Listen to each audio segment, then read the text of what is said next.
스포츠. No problem. 다양한 스포츠 이야기를 나누는 정 PD와 김 기자 시간입니다. KBS 정윤호 스포츠 PD, 매일경제 김지한 기자와 함께합니다. 두 분 어서 오십시오. 안녕하세요. 반갑습니다. 요즘 정 PD는 육아에 또 여자 월드컵 준비에 많이 바쁘다고요. 아무리 바빠도 네. 우리나라 지소연 선수를 비롯한 라스트 댄스 네. 여자 월드컵 놓칠 수 없죠. KBS를 비롯한 이제 방송사에서 64경기 모두 인터넷과 지상파로 생중계를 준비하고 있으니까 많은 시청을 부탁드리겠습니다. 네, 어디서? KBS에서. 맞습니다. 자, 마침 다음 주 화요일입니다. 여러분들 나오실 때 우리나라 대표팀 첫 경기가 열립니다. 그렇습니다. 다음 주 화요일 오전 11시에 호주 시드니에서 우리나라 여자 축구 대표팀이 콜롬비아와 본선 1차전을 앞두고 있습니다. 사실 최근에 콜롬비아가 그 아일랜드와의 평가전에서 좀 이 거친 플레이 때문에 상당히 좀 논란이 됐었죠.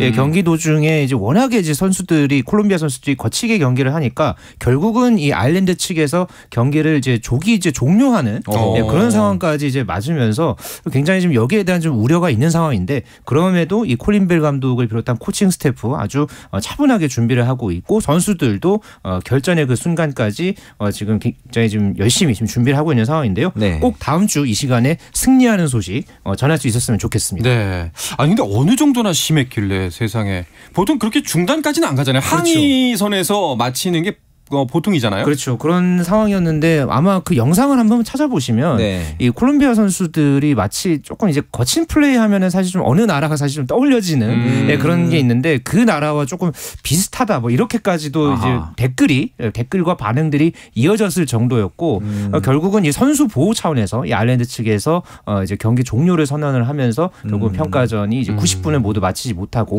마무리가 됐습니다. 네, 뭐 실력으로 깔끔하게 이겨줬으면 하는 바람입니다. 네. 자, 오늘은 메이저리그 이야기 주간 MLB로 시작을 하겠습니다. 네.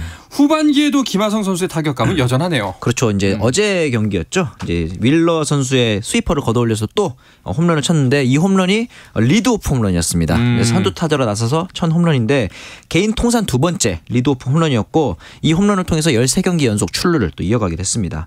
그리고 나서 이제 홈런 이후에 5회에도 직선타를 쳤단 말이죠. 사실 야구에서 직선타라는 건 굉장히 잘 맞은 타구다 이렇게 볼 수 있는 거고, 8회 또 한 번 큰 타구를 쳤습니다. 이 타구가 102.6마일의 발사 속도를 기록하면서 담장을 직접 강타할 정도로 굉장히 좋은 타구였는데, 이렇게 하면서 장타가 2개가 됐잖아요. 올 시즌 5번째 경기였고, 이렇게 되면서 6타수 2안타를 기록을 했고, 승리 기여도가 3.2, 그리고 조정 득점 생산력이 116까지 점점 더 좋은 득점 생산력을 과시하고 있습니다. 아, 김하성 선수는 진짜 제가 몇 번을 이야기하지만 격세지감을 느낍니다. 그 짧은 시간 내에 정말 주전 자리 괜찮을까요? 뭐 경쟁이 심할 텐데요. 잘했으면 좋겠습니다 였다가 지금은 뭐 그 누가 의심하겠습니까? 김하성 선수의 자리를. 뭐 수비는 뭐 말할 것도 없고요. 지금 공격적인 부분에서도 올해 지금까지의 모습을 보면은 타율 2할 6푼 1리에 홈런 11개, 33타점에 77안타, 48득점을 기록을 했는데, 뭐 이런 지표는 좀 이렇게 와닿지 않을 겁니다. 네. 이제 출루율과 장타율을 합한 OPS의 성적을 놓고 보면은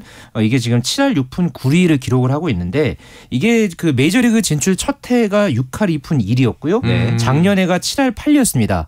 이 1년 차와 2년 차에 비해서 확실히 OPS가 올라갔다는 게 이렇게 지금 확인이 되죠. 네. 그런 만큼 이 김하성 선수 뭐 장타율이면은 장타력이면 장타력이고, 또 빠른 발이면 빠른 발이고, 또 경기에서 가장 필요할 때 또 굉장히 이 해결사 역할을 해주는 어떤 그런 모습들이 이제 도드라지면서 미국 현지에서도 이 김하성 선수의 공격력에 대해서 계속해서 조명하고 있는 그런 분위기입니다. 이제 시즌 11호 홈런이었고요. 네. 직전에 쳤던 홈런이, 그리고 이제 막 후반기 시작했으니까 이 정도 기세라면은 20홈런 20도루 뭐, 그리고 또 수비는 계속해서 잘하고 있으니까 골든글러브 수상까지도 가능하지 않을까요? 이 메이저리그에서는 정확히 표현을 하자면 골드글러브입니다. 골드글러브. 그렇죠. 네. 수비 부분만 이제 보면서 이제 시상을 하는데, 일단 20-20 클럽을 위해서는 지금처럼 홈런 레이스를 계속 이어가면 좋을 것 같고, 골드글러브 수상을 위한 가장 대명적인 지표가 SDI라는 지표가 있습니다. 세이버 디펜시브 인덱스라 그래서 이 지표가 실제로 투표에 25% 반영이 됩니다. 그런데 이 지표에서 현재 내셔널리그 2루수 부분에서 김하성 선수가 압도적인 1위를 달리고 있단 말이죠. 그렇기 때문에 지금 2위인 타이로 에스트라다가 5.1인데 김하성이 8.0입니다. 그래서 굉장히 좀 수치가 높기 때문에 여기뿐만 아니라 평균 대비 아웃카운트 처리 수치인 OAA, 그리고 수비 기여도라고 할 수 있는 DRS, 이 부분에서 모두 리그 1위를 꾸준하게 유지하고 있기 때문에 최근에 물론 이제 기자단 투표에서 자기 팀 순수 혹은 이제 이름값을 따라가는 경향은 아무리 있다 하더라도 객관적인 수치가 김하성 선수의 골드글러브 수상을 앞당기고 있기 때문에 이런 수치들이 좀 더 힘을 발휘해서 골드글러브 수상 기대를 해보겠습니다. 네. 그렇군요. 그런데 지난해에도 골드글러브 최종 후보까지는 올랐잖아요. 그렇죠. 작년에 같은 경우는 김하성 선수가 유격수 부문에서 골드글러브 이 최종 후보까지 올라섰고요. 올해는 지금 위치를 옮겨서 이루수로서 지금 풀타임 시즌에 소화를 하고 있죠. 그럼에도 지금 압도적인 수비력을 이렇게 보여주고 있다는 게 굉장히 놀랍습니다. 그렇죠. 그러면서 현재 이 샌디에고의 반 멜빈 감독 역시 김하성 선수를 계속해서 이 수비력에 관해서 높이 칭찬을 하고 있는데요. 골드글러브를 여러 개 가지고 있다고 해도 네. 전혀 어색하지 않은 수비를 보여준다. 뭐 이렇게 지금 극찬을 할 정도니까 앞으로 김하성 선수가 이제 남은 시즌 차분하게 본인의 어떤 이 수비력을 쭉 보여주면서 또 공격에서도 조금씩 더 도드라진 모습 보여준다면 어떤 그 인지도적인 면 그렇죠. 플러스 점수가 되겠죠. 네, 그런 부분들이 이제 더해져서 이 골드글러브에서도 조금 더 유리한 위치를 점하지 않을까 기대해 봅니다. 그러니까요. 그 골드글러브를 선정하는 기준 자체가 이제 30명의 투표인단이 있는데 각 팀의 뭐 감독이나 코치들이 맞습니다. 한다고 하는데 아무래도 김하성 선수가 이름값이 높은 선수는 아직은 아니다 보니까 네, 그렇죠. 예, 좀 밀리는 감이 없잖아 있었는데 이번 시즌에는 확실하게 좀 도장을 찍었으면 좋겠습니다. 네. 예. 자, 김하성 선수 이렇게 맹활약하고 있으니까요. 이 선수를 이제 우리가 내년 3월에 아하. 볼 수가 있는 소식을 전해드렸었죠. 그렇죠. 예. 이 개막전 샌디에이고와 다저스의 매치업인데 정말 말 그대로 금이환영이잖아요. 그렇죠. 이 상황에서 이제 팬들의 관심은 딱 하나일 겁니다. 과연 티켓값이 얼마일까? 가야 되는데 네. 참고로 이제 무산됐던 이 코리아 시리즈가 있지 않았습니까? 월드 투어 코리안 시리즈 이번 작년에. 시즌에 네. 작년에 무산됐었는데 네. 이때 티켓 가격이 30만 원에서 70만 원 사이였거든요. 근데 이때 라인업보다 지금 당연히 메이저리그 정상급 스쿼드가 다 참가하는 내년 개막전이 훨씬 더 좋은 스쿼드라서 이보다 조금 더 올라가지 않을까. 굉장히 좀 한 경기를 보는 거라고 생각하기에는 쉽지 않은 가격인데 또 김하성 선수가 이렇게 잘하니까 안 가볼 수도 없고 안 가볼 수도 없고. 행복한 고민이 될 것 같습니다. 그러니까요. 어제 이제 김도환 기자 출연해서 그 만약에 기자 아이디 출입을 제한한다면은 내 돈 주고 가겠다. 네. 내 돈 내산. 당연한 네. 얘기를 대장님 뒤에 네. 가야죠. 네, 가야죠. 그럼요. 자랑스럽게 하더라고요. 그렇습니다. 알겠습니다. 자, 그리고 피츠버그에는 최지만 선수와 배지환 선수가 있는데요. 현재는 최지만 선수만 뛰고 있죠. 그렇습니다. 최지만 선수가 전반기 막판에 부상에서 복귀를 했죠. 그리고 후반기에도 현재 꾸준하게 나서고는 있습니다만은 최근 2경기 연속 교체로 출전을 했습니다. 네네. 오늘 이 클리블랜드와의 경기에서는 8회에 이제 1루 수비수 대수비수로 이제 들어갔고요. 또 9회의 마지막 공격에 나서서 삼진 아웃을 당하면서 네, 현재 타율이 1할 7푼 3리까지 내려간 상황입니다. 좀 홈런을 치고 어느 정도 또 안타도 기록을 하고 뭐 이런 네. 어떤 상황이 있었습니다만은 조금 이 최근 2경기에서는 주춤한 그런 어떤 모습을 보여줬고요. 피츠버그도 좀 성적이 아쉽습니다. 네, 오늘도 그렇죠. 결국은 이제 경기를 지면서 41승 53패 승률 4할 3푼 6리를 기록하면서 현재 내셔널리그 중부지구 4위에 그쳐 있습니다. 네.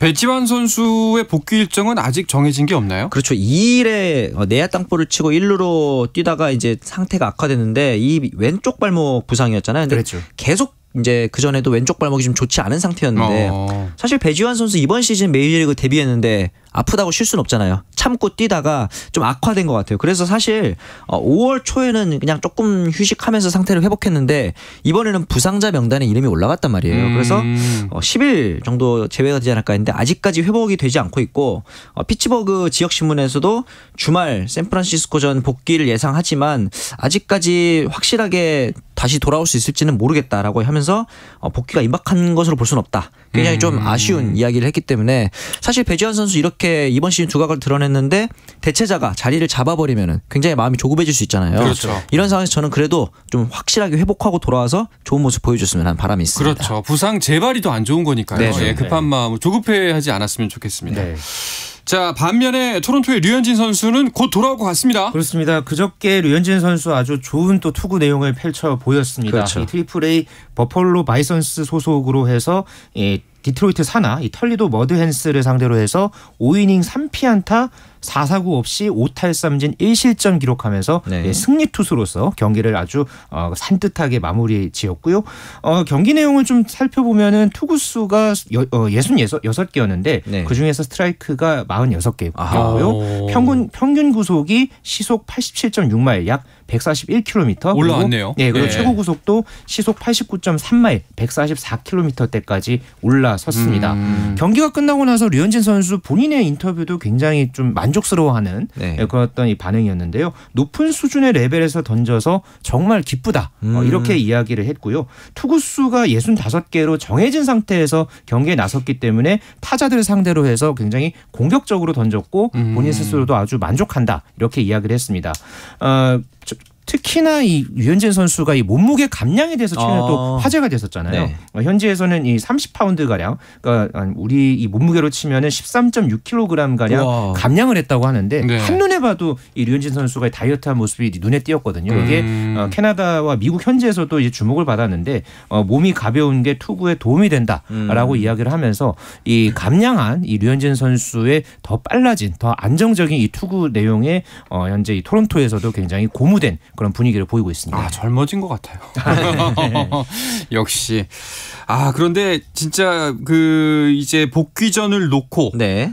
이 류현진 선수의 모습을 볼 수 있는 게 다저스와 붙을 것이냐 아니면 오타니와 붙을 것이냐 그렇죠. 이런 이야기도 나오던데요. 이 스케줄대로면 조만간 복귀인데 어느 팀을 상대로 복귀전을 가지느냐도 굉장히 중요한데 만약에 25일에서 27일 사이에 복귀한다면 다저스를 상대하게 되고요. 29일에서 31일 사이에 7월에 복귀를 하게 된다면 에인절스를 상대를 하게 됩니다. 네. 사실 이제 객관적인 매치업으로 봤을 때는 다저스보다는 에인절스가 조금 더 쉬운 상대로 볼 수 있는데 문제는 이때 오타니가 선발 등판한다면은 경기 외적인 이슈로 류현진 선수가 부담감을 가질 수도 있다. 그렇죠. 이런 측면이 있기 때문에 이 부분에 있어서는 과연 토론토 구단이 어떤 판단을 내릴지 좀 기대가 됩니다. 또 다른 경기도 아니고 복귀전이다 보니까 맞아요. 그렇죠. 또 각별히 또 신경을 쓰게 되네요. 네. 자, 이제 메이저리그도 후반기에 돌입을 했는데요. 무엇보다 좀 우리 선수들의 활약도 기원하지만 우리 선수들이 속해 있는 소속 팀의 활약도 좀 많이 발휘해야 될 것 같습니다. 그렇습니다. 피츠버그가 오늘 경기에서도 졌고요. 또 샌디에이고도 김하성 선수가 좋은 활약을 펼치고는 있습니다만은 팀 성적은 그렇게 썩 좋지가 못합니다. 네. 이제 내셔널리그 서부지구 4위에 머물러 있고요. 그나마 지금 이제 복귀하는 류현진 선수의 이제 토론토가 이 현재 아메리칸 리그에서 와일드카드 경쟁을 하고 있습니다. 네네. 때문에 이 가을 야구 경쟁과 관련해서는 토론토가 다소 우위에 있는 그런 상황인데 류현진 선수가 합류함으로써 또 토론토가 또 6선발 체제로 또 당분간 갈 것이다. 뭐 이런 또 전망들도 나오고 있거든요. 류현진 선수가 또 토론토에도 힘이 되고 또 가을 야구에서도 함께 볼 수 있었으면 좋겠고요. 또 뭐 네. 샌디에이고 김하성 선수, 피츠버그의 최지만, 네. 또 배지환 선수도 함께 가을 야구에서 볼 수 있었으면 하는 바람입니다. 네. 자, 그리고 요즘 메이저리그에서 또 하나의 이슈 중에 하나가 오타니의 거취입니다. 네. 예. 너무 잘하는데 팀이 너무 못해서 이게 좀 역설적인 상황인데 이번에도 또 34번째 홈런을 9회 말에 치면서 굉장히 극적인 홈런을 쳤는데 팀은 또 졌어요. 그렇죠. 그러면서 최근에는 이제 더그아웃에서 랜던의 그 하이파이브 제스처를 무시하는 듯한 또 모습이 있었는데 물론 못 본 것 같긴 합니다만 여러 가지 이제 구설수에 오르고 있는 상황이고 이전부터 오타니가 우승할 수 있는 컨텐더 팀에서 뛰고 싶다 이런 얘기를 했는데 최근에 에인절스는 또 다른 간판인 마이크 트라웃이 부상으로 이탈을 냈단 말이죠. 그렇죠. 그러면서 포스트시즌에 나가기 좀 어려워진 거 아니냐 이런 상황이면은 내년에 FA로 풀리는 오타니를 유망주를 받아오면서 트레이드하는 게 낫지 않겠느냐 이런 의견들도 많이 나오고 있는 상황입니다. 뭐 다저스가 오래전부터 관심을 보이고 있다라는 이야기가 있는데요. 뭐 이거 가능성 있는 이야기인가요? 뭐 다저스도 있고 샌프란시스코 이야기들도 나오고 있는데 문제는 현재 이 에인절스의 구단주가 네. 이 다저스 혹은 뭐 샌디에이고도 마찬가지고 이런 캘리포니아 지역에 있는 팀에 연고의 팀에는 보내지 않겠다 이런 어떤 입장을 밝힌 상황입니다. 그렇다면은 현재 아메리칸 리그 동부지구 쪽에 조금 눈을 돌리는 것 아니냐. 그 중에서도 현재 이 와일드카드 선두에 올라 있는 볼티모어가 상대적으로 또 유망주들이 많기 때문에 볼티모어가 이 트레이드에 나설 가능성이 있다. 이런 현재 이 메이저리그닷컴의 분석도 있는 상황입니다. 오타니가 바랄까요? 볼티모어로 가는 걸? 그러니까 이번 시즌은 뭐 네. 볼티모어가 워낙 상승세기도 하고 그렇죠. 현재 동부지구 2위에 있죠. 근데 다만 이제 볼티모어가 그렇게 빅마켓 구단은 아니기 때문에 그러니까요. 장기 계약을 맺기 위해서 간다기보다는 이번 시즌 볼티모어의 우승 청구사로 갈 수 있는 그런 상황이죠. 알겠습니다. 또 어떤 이슈들이 있는지 간단하게 짚어주시죠. 뉴욕 매츠가 최근에 센가 코다이를 통해서 재미를 좀 보는 상황에서 또 외국인 일본인 투수를 또 영입을 하려고 하는데 네. 야마모토 요시노부 선수입니다. 최근에 이제 뭐 WBC 등으로 통해서 우리나라 팬들도 많이 알고 있을 텐데 언더사이즈 투수잖아요. 그럼에도 불구하고 최근에 뭐 이전에도 우에하라라든가 마스자카 이런 선수도 있었는데 언더사이즈 일본이라면 또 떠오르는 요시다 마사타카 이 선수가 또 최근에 좋은 타격을 보여주고 있기 때문에 야마모토 선수의 강력한 패스트볼 그리고 특히나 이 빠른 퀵모션 때문에 매치에서 또 한 번의 일본인 성공 신화를 쓸 수 있을지 매치 구단이 관심을 보이고 있습니다. 알겠습니다. 자, 이어서 스포츠계 다양한 이슈들을 좀 더 짚어볼까 하는데요. 그 전에 잠시 쉬었다가 돌아오겠습니다.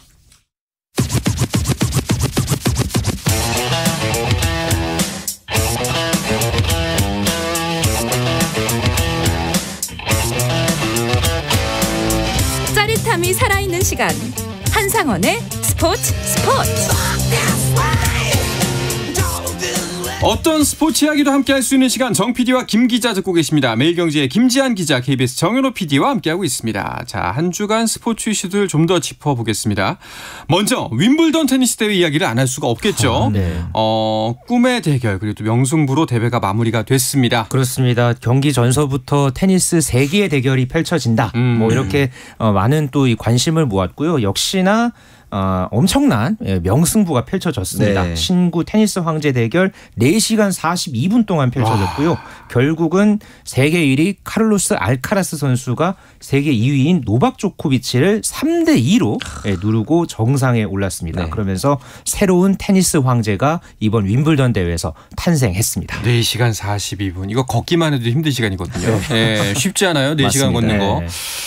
그런데 이제 이 두 선수 정말 전 진짜 뭐라고 표현해야 될까요? 네, 끝까지 가는 승부? 맞아요. 예. 사실 1세트부터 조코비치가 이제 6대1 세트 스코어로 약간 쉽게 가져오는 상황이었는데 2세트가 저는 이 승부처였다고 보는데 듀스까지 가는 접전 끝에 알카라스가 가져왔는데 이 부분 이후에 3세트에서도 역시 유톱 마치 그 반격을 하듯이 6대1로 가져왔단 말이죠. 그리고 마지막 4세트 이후에 파이널 세트까지 갔는데 저는 그 과정에서 봤을 때 5세트에서 보여줬던 이 서브 게임 브레이크 이 과정이 좀 굉장히 기억이 나고 그리고 나서 이제 백핸드 로브라든가 백발리 이런 것들이 알카라스 선수가 기존에 가지고 있는 장기인 포워핸드 외에도 조코비치를 꺾기 위해서 이런 자신의 단점들을 많이 보완했구나 이런 생각이 들어서 저는 솔직히 조코비치가 윈블던 가져가면서 캘린더 그랜드슬램 할 줄 알았는데 역시 캘린더 그랜드슬램이 쉽진 않구나. 그렇군요. 네, 무려 지금 60년 넘은 기록이니까요. 그렇죠. 역시 쉽지 않구나 생각을 했습니다.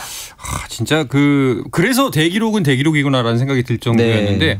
조코비치가 좀 경기가 마음대로 안 풀렸겠죠. 여러 가지 좀 구설수도 올랐습니다. 그렇죠. 뭐 1세트에 좀 쉽게 가져가는가 했는데 결국은 이 알카라스가 지난달에 있었던 이 프랑스 오픈 4강전에서의 패배를 반복하지 않겠다라는 그런 경기력이 이번에 그대로 드러났고요. 결국은 조코비치가 5세트 경기 도중에 이제 본인의 이제 라켓을 부수는 그런 어떤 이 상황이 있었죠. 그러면서 이 당시에는 이제 심판이 이제 규정 위반에 대해서 경고를 했는데 이것을 두고서 오늘 하루 지나서 윈블던 조직위원회에서 이 조코비치에게 이 우리 돈으로 1,000만 원의 과태료를 부과하는 상황까지 있었습니다. 그래서 조코비치 선수가 이 윈블던 5연패에 실패한 것도 좀 안타까웠지만은 그렇죠. 이와 관련한 이제 구설수와 관련해서도 이제 후폭풍이 있었던 지난 하루였습니다. 뭐 그만큼 이제 승부에 대해서 진심이다라고 좋게 봐줄 부분도 있긴 한데 근데 좀 애매모호한 지점들이 좀 있긴 했어요. 기합 소리도 그랬고요. 맞습니다. 그 특유의 루틴이라 그러죠. 서브를 넣기 전에 공을 튀기는 동작이 보통 선수들이 한 5-6번 사이에 이루어지는데 조코비치는 기본적으로 10번 안팎 그리고 많을 때는 한 16번까지 튀기면서 상대 선수 입장에서는 왜 이렇게 로딩이 길어? 막 이런 생각을 할 수도 있는 정도로 좀 리듬을 혼란스럽게 하는 경우가 많았고 거기다가 지난 3년 전이었죠. US 오픈에서는 붕풀이 한다면서 이제 공을 쳐가지고 상대 여성 선심의 목을 맞춘 그런 이력도 있어서 그렇죠. 결국 실격을 당하는 그런 상황도 있었잖아요. 이러면서 굉장히 좀 구설수에 올릴 수밖에 없는 상황이 됐습니다. 그렇군요. 자, 이렇게 알카라스가 우승을 했습니다. 진짜 뭐 작년에도 알카라스가 메이저대회 우승을 하면서 이제 진짜 새로운 시대가 오는구나 했는데 쐐기를 박은 느낌입니다. 이번에 경기 끝나고서 이 조코비치가 본인의 경기력에는 좀 아쉬워하면서도 알카라스에 대해서 평가할 때는 말 그대로 극찬을 했습니다. 나달, 페더러 자신을 그러니까 3명을 모두 섞은 완벽한 선수다. 이렇게 극찬을 했는데요. 그 예전에 그 미국의 그 테니스 전설 중에 한 명이죠. 이 존 맥켄로가 현재 또 이 해설을 하고 있는데 이 존 맥켄로의 멘트를 빌리면 이 나달, 페더러, 조코비치 같은 경우에는 함께 경쟁했잖아요. 네. 그러면서 그 3명이 서로 그 단점이 있으면은 그 이제 서로의 강점을 보완하면서 그러면서 함께 성장을 했다면은 알카라스 같은 경우에는 혼자서 혜성처럼 등장을 해서 아무래도 이제 그 윗세대에 있는 선수들을 도장 깨기 하면서 지금 이렇게 올라왔다는 점에서 굉장히 남다르다 이렇게 좀 평가를 했거든요. 그러면서 테니스 천재가 나타났다 뭐 이렇게 이제 이야기까지 나오고 있는데 어쨌든 이번 알카라스의 우승은 개인적으로도 굉장히 아마 의미 있는 우승이 될 거고 그렇죠. 향후에도 뭐 당장 다음 달에 이제 US 오픈도 있지만은 향후에 있을 뭐 여러 대회에서도 이번 이 윈블던에서의 우승은 알카라스에게 아주 중요한 전환점이 될 것이다 그렇게 보고 있습니다. 이렇게 새로운 역사가 씌어졌으니까요. 이제 팬들이 바라는 건 라이벌의 등장이죠. 강력한 비슷한 시대를 살고 있는 라이벌에 과연 누가 될지 분명히 나올 겁니다. 맞습니다. 자, 그리고 여자 단식에서도 어마어마한 역사가 씌었습니다. 이번에 보니까 이제 누가 이기든 역사다 이런 이제 표현이 많았는데 체코의 마르케타 본드로우쇼바가 이번에 이제 드디어 자베르를 꺾고 우승을 했는데 이 상태에서 이제 우리가 할 수 있는 말은 처음으로 시드를 받지 못하고 여자 단식 정상에 오른 최초의 사례다 이렇게 볼 수 있고 저는 그래서 본드로우쇼바도 물론 이제 기세를 앞세워서 우승을 차지했지만 자베르 이 선수가 아랍계 국가 선수 출신 선수로서는 처음으로 좀 역사를 써주기를 기대했었는데 역시 본드로우쇼바의 기세가 지금 세계 랭킹 42위거든요. 이 선수가 이제 윈블던에서 우승을 했다는 건 역시 새로운 역사로 칭송받을 만한 사례인 것 같습니다. 자베르 선수는 좀 아쉬운 게 준우승만 벌써 이어서 두 번째예요. 그렇죠. 작년 윈블던 그리고 US 오픈에서 또 이제 준우승을 차지했고 이번에도 결국은 이제 준우승을 이제 차지하면서 메이저 대회에서 계속해서 강력한 모습을 보여주고는 있습니다만은 또 준우승을 이제 차지하면서 지금 이 부분이 좀 굉장히 또 화제를 모으고 있는 상황인데요. 자베르 선수가 경기가 끝난 뒤에 좀 눈물을 쏟긴 했습니다만은 내년에 혹은 언제라도 다시 윈블던에 서서 우승하는 것 반드시 보여주고 싶다 이렇게 이야기를 했거든요. 네. 과연 내년에 이 온스 자베르 선수가 결승에도 올라가고 과연 마지막에 웃는 모습을 보여줄지 아주 기대가 됩니다. 준우승이 계속된다는 건 그만큼 이제 입증이 됐다는 거니까요. 맞습니다. 꺾이지만 않는다면 맞습니다. 언젠가 분명히 자베르 선수의 세상이 다시 한번 오지 않을까 하는 생각이 듭니다. 네. 자, 그리고 다음 소식은요. 세계 수영 선수권 대회가 열리고 있는데요. 네. 황선우 선수 소식 기대하시는 분들 많을 텐데 아직은 경영은 시작을 안 했죠. 23일부터 시작을 하죠. 이제 다이빙이라든가 아티스틱 스위밍, 오픈워터, 하이다이빙 같은 종목들은 시작을 했는데요. 황선우 선수 같은 경우는 자유형 100m, 200m 그리고 개영 800m에 출전할 예정입니다. 네. 자, 아티스틱 스위밍 이거는 이름이 좀 생소한데 우리가 알던 싱크로나이즈드를 말하는 건가요? 그렇죠. 싱크로나이즈드 스위밍으로 불렸던 게 이게 2017년에 헝가리 부다페스트에서 열렸던 국제수영연맹 총회에서 이름이 바뀌었습니다. 조금 더 이 예술적인 수영이라는 뜻을 그 종목 이름 그대로 해서 새 이름이 종목에 대한 내용을 좀 더 잘 설명하고 큰 인기를 끌 수 있겠다. 이런 어떤 의미에서 이렇게 결정을 한 것으로 알려지고 있습니다. 그럼 오픈워터는 어떤 종목인가요? 쉽게 말하면 물 위의 마라톤이다. 이렇게 볼 수 있을 것 같은데 자연 속에서 합니다. 네. 굉장히 변수가 많죠. 이제 정해진 코스가 있는 것도 아니고 물살도 굉장히 변화가 심하고 그리고 또 하나의 종목이 하이다이빙이 있는데 일반적으로 다이빙하면 3m 혹은 높아봤자 11m 정도인데 남자 같은 경우는 27m고요. 여자 같은 경우는 20m에 굉장히 좀 아찔한 높이에서 내려오기 때문에 하이다이빙이라고 하는데 우리나라에서는 최병화 선수가 와일드카드 대상으로 해서 출전권을 따낸 상황입니다. 그렇군요. 이런 종목들에서 우리나라 선수들 선전하고 있죠. 네, 허윤서 선수가 어제 이 아티스틱 스위밍 솔로 프리 예선에서 4위 올랐습니다. 그러면서 현재 이 예선에서 이렇게 결승까지 올라가면서 이제 우리나라 선수 가운데 솔로 프리에서 결승에 간 최초의 기록을 또 세우기도 했고요.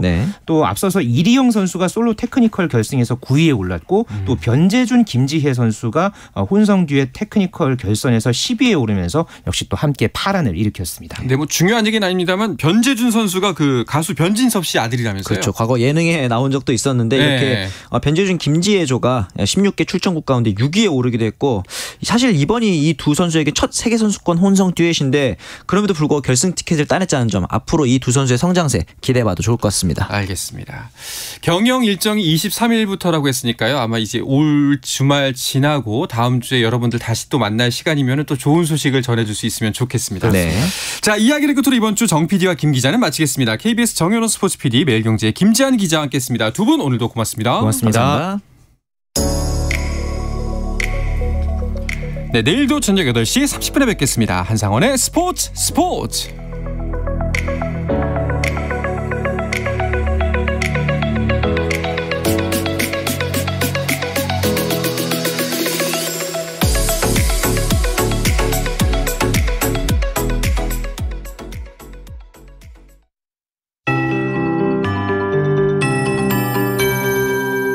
KBS 58분 날씨. 극한 호우를 뿌린 비구름이 동쪽으로 빠르게 이동하고 있습니다. 충청 전라권 동부와 경상권을 중심으로 오늘 밤 사이가 고비가 되겠고요. 내일부터 주 후반까지는 장맛비 대신 무더위가 찾아오겠습니다. 호우 경보는 충청권 남부, 전북 동부, 경상권은 아직 전 권역에 남아있고 제주도는 한 단계 완화된 호우주의보가 발효 중입니다. 1시간 사이 부산과 거제에는 50mm가 넘는 폭우가 내렸는데요. 밤사이 전북 동부와 경상권에 비가 집중되겠습니다. 시간당 30에서 60, 특히 경남 해안은 내일 새벽까지 시간당 70mm 이상의 호우가 오겠습니다. 남은 비의 양은 경상권에 최대 120에서 많은 곳 180mm 이상이고요. 전라권 동부에 최대 80에서 120, 충청권은 남부를 중심으로 최대 60에서 80mm가 오겠습니다.